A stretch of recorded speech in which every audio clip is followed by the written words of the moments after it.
చంద్రబాబుకు రాజకీయాలు తప్ప రాష్ట్ర ప్రయోజనాలు లేవని మండిపడ్డారు వైఎస్ఆర్సీపీ మాజీ ఎమ్మెల్యే తోపుదుర్తి ప్రకాష్ రెడ్డి. రాయలసీమ ప్రయోజనాలను కూడా చంద్రబాబు పట్టించుకోవటం లేదని, హంద్రీనివా కాలువకు నీటి కేటాయింపులను కుదించారని ఆయన ధ్వజమెత్తారు. రాయలసీమ రైతుల పట్ల చంద్రబాబుకు ఏ మాత్రం చిత్తశుద్ధి ఉన్నా హంద్రీనివా కాలువకు 100 టీఎంసీల నీళ్లు ఇవ్వాలని డిమాండ్ చేశారు మాజీ ఎమ్మెల్యే తోపుదుర్తి ప్రకాష్ రెడ్డి. ఏరు దాటి తెప్ప తగిలేసేటువంటి కార్యక్రమం మనం గమనిస్తున్నాం. చంద్రబాబు నాయుడు గారు అధికారంలోకి వస్తానే మొదటి దశను 6,300 క్యూసెక్కుల నుంచి 3,800 క్యూసెక్కులు కుదించడం. మరి 2,500 క్యూసెక్కులు అంటే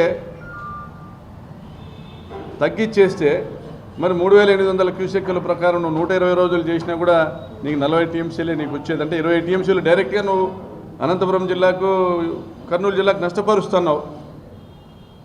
ఇది కాకుండా ఇంకో 20 టీఎంసీలు చిత్తూరు జిల్లాకు తీసుకొని పోవాలని రెండవ దశ మొత్తం లైనింగ్ చేసి కుప్పం వరకు లైనింగ్ చేసేటువంటి పనులు హడావిడిగా టెండర్లు పిలిచి పనులు ప్రారంభించేటువంటి కార్యక్రమం చేస్తున్నాం.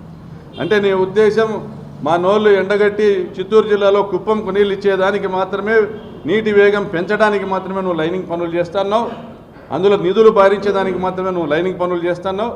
నిజంగా నీకు చిత్తశుద్ధి ఉండి అనంతపురం జిల్లాలో 14 సీట్లు ఇచ్చినటువంటి ఈ ప్రాంత రైతులపైన నీకు ప్రేమ ఉండింటే నువ్వు వెడల్పు చేసే కార్యక్రమం చేసి తర్వాత లైనింగ్ చేసింటే మేమందరం కూడా స్వాగతించేవాళ్ళం.